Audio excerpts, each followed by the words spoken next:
Welcome to Deepcast, Philosophy and Podcasts, and a special welcome to you, the learner. You've joined us for a really focused exploration today. That's right. We're diving deep, really deep into the ideas of Hannah Arendt. Specifically, we're looking at her compelling vision for what a truly free political human society might actually look like. And as always, you'll find links to Arendt's key books and other relevant bits and pieces right there in the description below. Yeah, definitely check those out. And if you find this discussion, thought-provoking, we really hope you'll subscribe for more intellectual journeys like this one. Please do. And maybe hit that bell button too, so you get updates. And sharing this deep dive with friends who appreciate these kinds of chats, that helps us a lot. It really does. Okay, so let's get into it. Let's unpack what Hannah Arendt actually had to say about building this kind of free society. Right. So our mission today really is to try and pull out the absolute core of Arendt's thinking on how we might achieve a free political human society. Which means looking at the dangers she saw, doesn't it? Especially From her work on totalitarianism. Exactly. And also looking at the fundamental values she thought were essential to counter those kinds of threats. So we'll be getting into concepts like freedom of thinking, coexistence. Yes, and tolerance, forgiveness, the really vital importance she placed on political action, and her distinction, which is quite important, between the public and private spheres. Okay. And we'll also touch on her analysis of things like statelessness and the erosion of individual responsibility. We will. There's a lot there. So, okay. Where do we start? Well, a concept that still, sparks so much debate is Arendt's banality of evil. That came out of her reporting on the Adolf Eichmann trial. It did. And it's a phrase that immediately grabs you, doesn't it? It seems almost contradictory. Describing Eichmann, this key figure in the Holocaust, as rather insignificant in her observation. Yeah. How did she arrive at that? It seems jarring. Well, what's really unsettling, I think, is reading about Arendt's own struggle with that contrast. The sheer scale of his actions versus his seemingly unremarkable personality. Right. Her argument, essentially, was that he had effectively stopped using his power to think. He was just operating purely as someone following orders without any kind of personal moral check. So he'd sort of swished off that part of himself, that ability to judge right from wrong. That's how she saw it. He'd abandoned, in her words, that fundamental characteristic human quality to discern right from wrong. So it wasn't necessarily like deep-seated hatred driving him. Yeah. Or a fervent ideology. It was more this absence, this lack of thinking. Precisely. It was this absence, this lack of moral engagement that, for her, made him incapable of really grasping or judging the horrific consequences of what he was doing. Right. So for Ernst, the central philosophical puzzle wasn't Eichmann's inherent weakness necessarily, but his profound thoughtlessness, his mediocrity, as she put it. Which where banality of evil comes from. Wow. Exactly. And that really highlights, doesn't it, the incredible danger when individuals just relinquish their capacity to think critically, to make their own moral judgments. Yeah. For Arendtson, this ability to think critically is it's foundational, absolutely key for preventing atrocities and for building any kind of free society worth the name. Okay, so building on that understanding of the threats, Arendt then outlined some core values she saw as, essential for constructing a free society. Yeah. Like building blocks. Yes, exactly like building blocks. And the very first one she points to is the freedom of thinking. Right, which connects directly back to Eichmann. Directly. Arendt believed this is our #1 defense against indoctrination, against being swept away. How so? Well, her logic was pretty straightforward, actually. Individuals who actively cultivate their ability to think freely, to question, to analyze things for themselves, they're just much harder to enslave intellectually and politically. That makes a lot of sense. If you're actively chewing on information and forming your own views, you're less likely to just swallow whole whatever ideology is being pushed. Okay, so freedom of thinking is the first key. What was the second? The second is coexistence. This is fundamental for Arendt. She constantly reminds us that we don't exist as isolated atoms. Our very being, our existence, is tied up with the existence of others. We're inherently social creatures. Absolutely. So she argued that peace and freedom aren't just abstract ideals floating around somewhere. They're actually built, established through the practical and often difficult, messy process of learning to live together. So sharing public space, but not as enemies. Right. Sharing public space as as support for each other, not as adversaries. It's about recognizing our shared presence in the world. Okay, that's a powerful idea, coexistence. And the third foundational value she identified. The third is tolerance and forgiveness.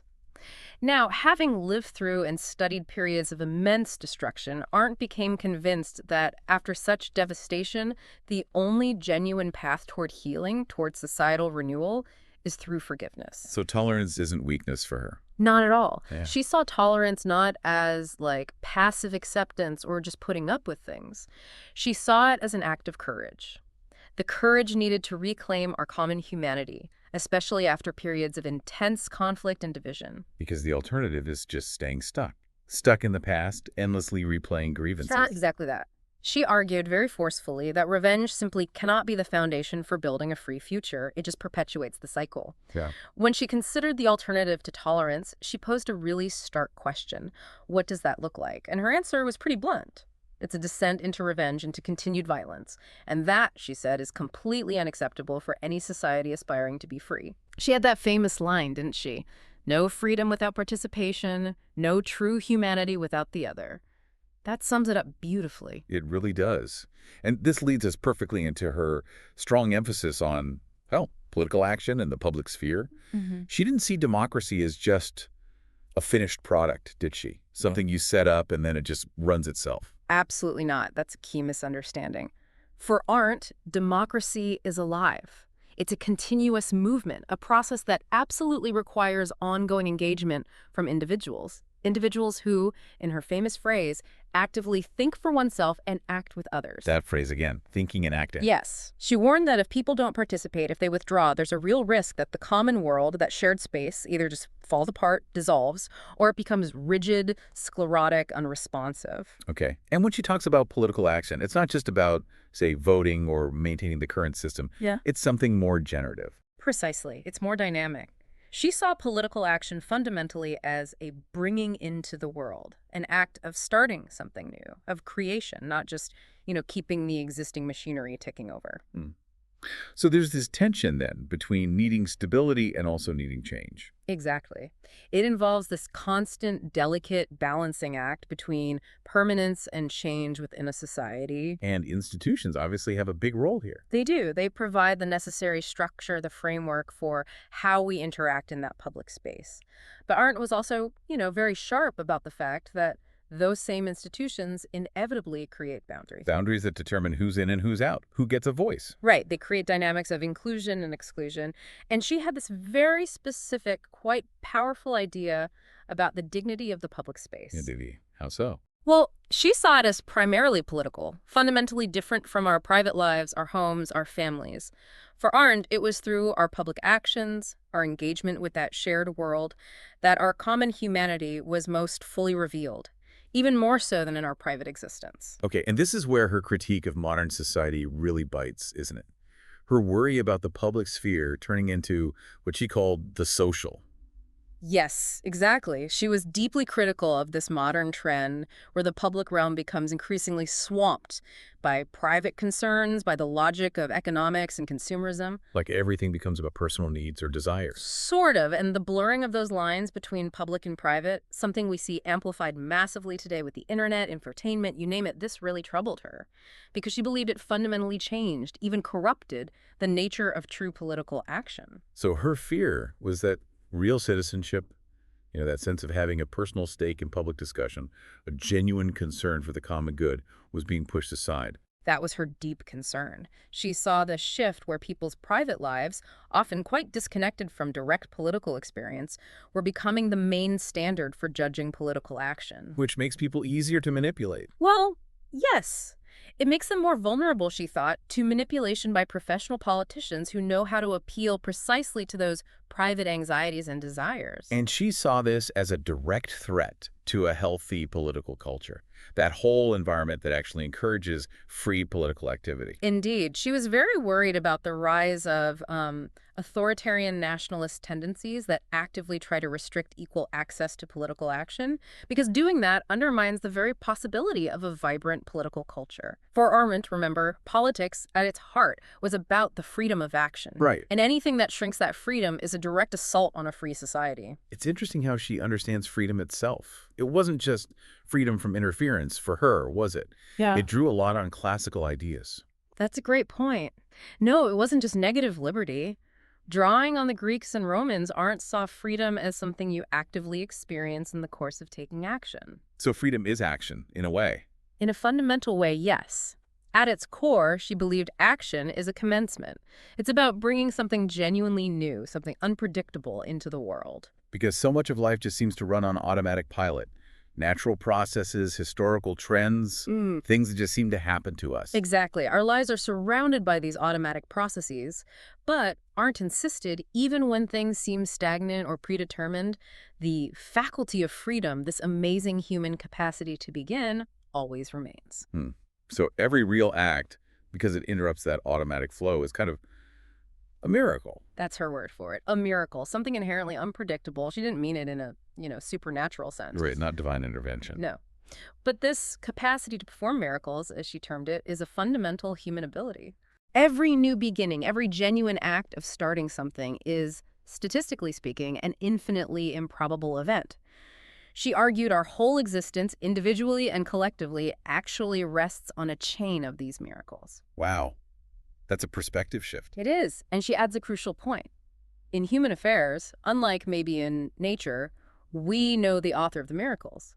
Meaning us. Meaning us. It's human beings acting with freedom who perform these miracles, who initiate change. So by actually taking action, by refusing to just accept things as they are, by rejecting that kind of fatalism, we can actually shape things, realize a different vision. That's the empowering core of it, this active engagement, embracing our power to start things, to begin anew. That's absolutely central to Arendt's idea of freedom and why it's indispensable for a free political society. Now, Arendt's being such a keen observer of messy human reality, she knew that violence, well, it's part of the story. She wasn't an absolute pacifist, was she? No, she definitely wasn't. She recognized violence as a constant potential and sometimes, unfortunately, an actual factor in human relationships. She even conceded that in certain, perhaps extreme situations, using violence might be considered. Really? Even when it seems hopeless. Did she see any value in violent resistance then? Well, yes, in a specific sense. She suggested that even when violent resistance is doomed to fail militarily, it can still stand as a powerful statement, an affirmation of human dignity against overwhelming oppression. And she understood the powerful temptation, the urge to resort to violence when faced with truly revolting events or utterly unbearable social conditions. And she even suggested, this seems counterintuitive, that sometimes violence might be the only way to get the voice of moderation heard.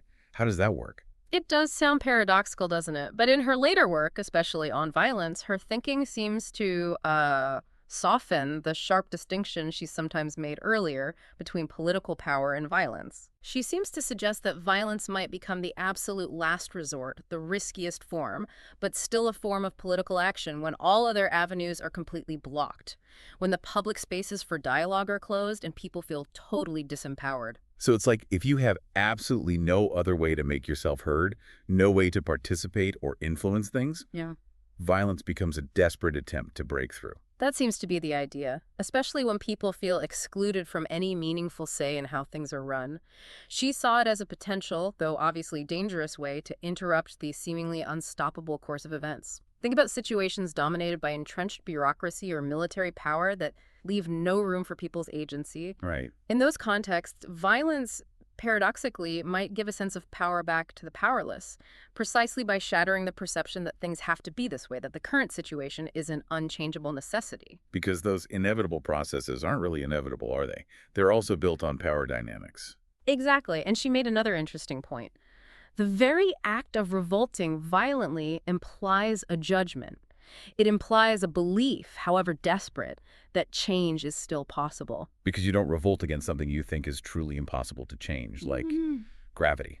Precisely. People don't usually mount violent revolutions against the laws of physics. So even in violence, Arendt saw this underlying flicker of judgment, maybe even hope, a refusal to accept the status quo as completely fixed. That's a complex view of violence. Let's shift gears a bit, though, to another huge part of her analysis, totalitarianism and how it relates to the nation-state and this problem of statelessness. Her work on anti-Semitism is key here, isn't it? Absolutely central. Her analysis in the Origins of Totalitarianism connects the rise of modern anti-Semitism directly to the nature and, eventually, the crisis of the European nation-state system. How so? Well, she argued that the collapse, or at least the severe weakening of that system in the early 20th century, posed a unique and terrible threat to Jewish people, precisely because they were, distinctively, a non-national people spread across Europe. Because the whole logic of the nation-state tied rights and belonging so tightly to having a specific nationality. Exactly. And the often precarious balance within those nation-states between the state apparatus and the broader society shaped how Jewish people assimilated. Often, she pointed out, social acceptance came at the cost of being politically marginalized or excluded. A difficult position. Very. And totalitarian movements, Art showed, were incredibly adept at exploiting the disintegration of both the old class structures and the weakening national frameworks. She also talked about that weird, unsettling alliance between the old elites and the mob in these movements. What was going on there? Yeah, that's a deeply disturbing part of her analysis. She observed that parts of the elite, for various complex and often cynical reasons, actually derived a kind of perverse satisfaction from watching the mob tear down traditional norms, respectability, and established values. Wow. Creating chaos they thought they could control. Perhaps, or just enjoying the destruction. It created this incredibly volatile atmosphere where the extreme ideologies of totalitarianism could really take root and spread. And propaganda was obviously crucial. Massively important. Totalitarian propaganda, she stressed, even before these movements seized power, worked tirelessly to create this internally consistent but totally fabricated lying world. A self-contained reality. Yes, and this fabricated reality, however detached it was from actual facts, offered a sense of order, belonging, and certainty to people who felt alienated, uprooted, lost. It shielded them from the complexities and anxieties of the real world. She also had that phrase, secret societies in broad daylight. What did she mean by that, especially once they took power? It points to this strange duality. On the surface, total power, total control, but underneath, a kind of conspiratorial, hidden mode of operation persisted and even intensified. She also noted how totalitarian regimes generally showed contempt for normal economic concerns, and how the secret police often became the true embodiment of the law, operating completely outside any traditional legal constraints. And the state structure itself, it wasn't just inefficient, it was designed to be confusing. That's her argument. This intentional shapelessness, these overlapping jurisdictions, offices with identical functions, it wasn't bureaucratic bungling, it was the ideal setup for the leader principle. How so? Because it made effective, organized opposition virtually impossible. There were no clear lines of authority to challenge, no stable structures to work within or against. It atomized potential resistance. And the ultimate goal wasn't just control, it was something deeper. Much deeper. Arendt argued totalitarianism aimed not just to restrict freedom, but to abolish it entirely, to eradicate human spontaneity, the capacity for new beginnings altogether. Terrifying. It is. And a key feature was deliberately getting rid of any reliable intermediate layers of authority between the absolute leader and the masses. The leader's will could strike anywhere, anytime, unmediated by any predictable process, even one the regime itself set up. And the concept of race was weaponized in a specific way. Yes. Tragically so, in Nazi Germany particularly, but also in Stalinism with class enemies. This idea of an objective enemy group defined by nature or history often became even more fundamental than national identity itself in the drive for total control and elimination. And the fanaticism. Arendt traced it back to this profound lack of genuine self-interest among the atomized individuals in the masses. They became terrifyingly willing to sacrifice themselves for the abstract, often nonsensical goals of the movement. And these regimes didn't even respect their own laws. No. They claimed to operate according to higher, supposedly inevitable laws of nature or history. This meant they felt justified in completely disregarding positive laws, even the ones they'd written themselves. It created this chilling sense of absolute arbitrariness masked by deterministic ideology. And finally, she focused heavily on statelessness, especially after World War I. Yes, the huge numbers of people stripped of their nationality after WWI became a stark case study for her. It revealed just how fragile national sovereignty was if it wasn't backed up by international agreements and a basic respect for human rights that transcended nationality. Right. Totalitarian regimes, of course, used denationalization deliberately as a weapon to get rid of opponents, to create groups of people with literally no rights anywhere. Right to have rights was lost. Precisely. And the problem of the undeportable person, someone who no country would accept, who had no legal right to be anywhere, highlighted for Arendt a catastrophic failure of the international system to protect the most basic human dignity. So pulling all these threads together, the core message you mentioned earlier, the one Colin highlights in his work on Arendt's, really stands out. This need for each of us to think for oneself and act with others. Yes, that feels like a really vital takeaway. Colin really emphasizes Arndt's conviction that our common world, this shared reality, isn't just there. It's something we're constantly creating and recreating through our actions together. So it's a dual responsibility, thinking independently and acting collectively. Exactly. It's presented as the essential way we prevent that common world from decaying, from falling apart, or from becoming oppressive. It's an ongoing task. Okay. So as we wrap up this deep dive into Hannah Arendt's vision, what are the big takeaways for understanding what a free, political human society might require from us? It really feels like her profound look at the horrors of totalitarianism, coupled with her insistence on thinking, coexisting, and acting politically. Yeah. It offers a really powerful framework, doesn't it? It absolutely does. I think Arndt's insights are maybe more relevant than ever. They serve as this potent reminder that freedom isn't something you just have. It's not passive. It's an active practice, something you do. And it demands constant alertness, constant vigilance against all those forces, subtle or overt, that try to erode our ability to think for ourselves and our power to act together. And that chilling concept, the banality of evil, it just hangs there as a warning, doesn't it? Yeah. About the dangers of just following orders, of switching off our moral compass. It really does. It warns us about uncritical obedience and abdicating our individual responsibility to judge. A truly free society, as Arendt envisioned it, absolutely needs individuals who are both willing and able to think critically, Yeah. to engage in real, meaningful dialogue with others, even those they disagree with, and crucially, to take an active part in shaping the world they share. But there's hope there, too, right? In that idea of the miraculous nature of human action. Yes, definitely. That capacity to begin anew, to introduce the unexpected, provides this powerful and ultimately hopeful counter-narrative to the idea that everything is predetermined or that history just rolls over us.